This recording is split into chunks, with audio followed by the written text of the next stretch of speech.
Hello, all you wonderful people. Thank you for coming back to my channel. And today I'm going to make an art journal page in my art journal, of course.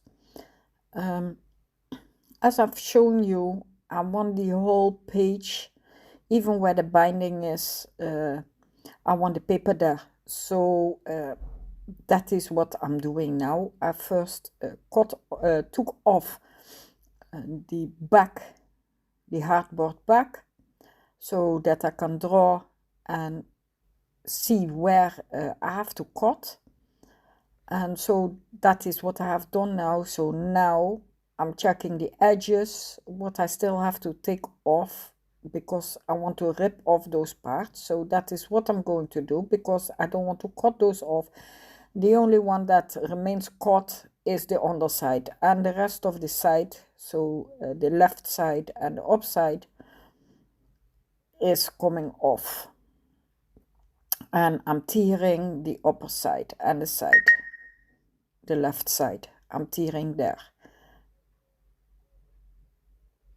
And it's just tearing it off on where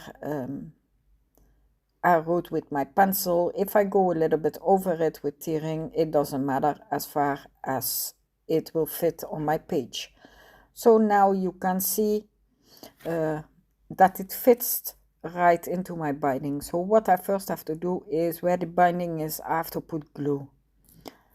So that's what I'm doing first now, putting the glue there. Then I come and put my paper there. Make sure that all my parts are inside.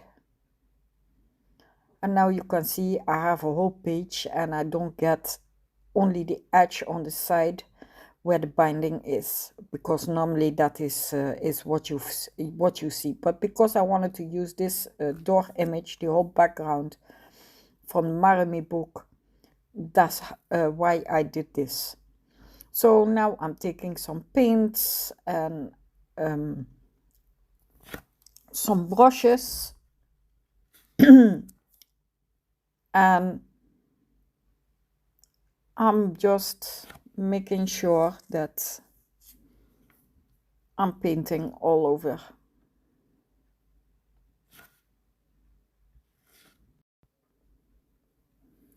So now I'm taking my glue, different colors.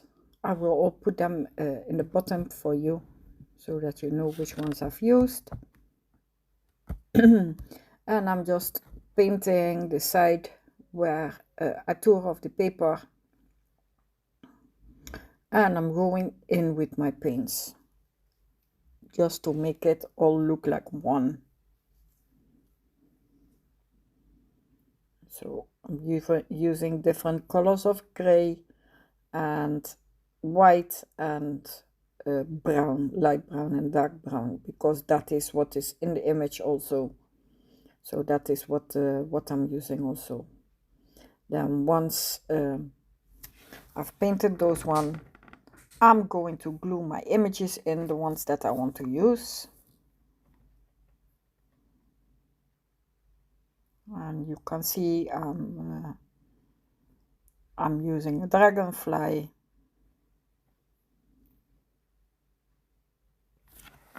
And then the elf with the wings, a little butterfly, little snail on the side. And I choose that door because that door have stairs, and I wanted to make it look like the elf was sitting on the stairs. So when I fuzzy cutted the elf, the under part, I didn't cut it off because I didn't know until where I have to cut until I seat the elfin on the stairs. So now I'm just drying off everything, and I'm taking my pens to make a little shadow.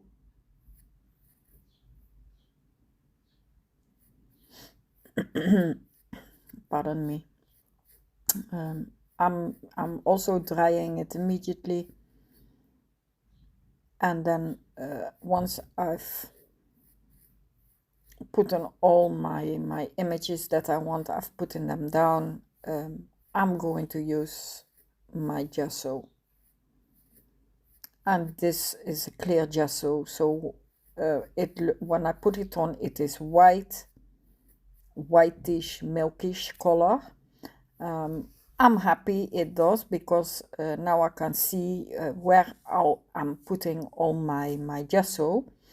But once it dries up clear, so then you don't see it anymore. But when you are putting it on, I find it very handy that I can see, because of the milky color, where I've put in my gesso. Now, once I've put in the gesso and I've dried everything off, I'm going to shadow, because as you all know, it is easier to use your Stabilo oil and all your pens and everything on top of the gesso, because it slides better. And if you make a mistake, then you can always rub it off immediately, as far as you do it immediately and it doesn't dry. So that's what I'm doing here. Even where it looks like a piece where I tore off, that I'm making a little bit more shadow, as if it is lying on top of the paper. That's how it looks like, because you put some extra shadow there. And once I've done that, then my whole piece is finished. So an easy, quick page. Thank you for watching. I do hope you will like, subscribe and share my video. Thank you for being here. Bye.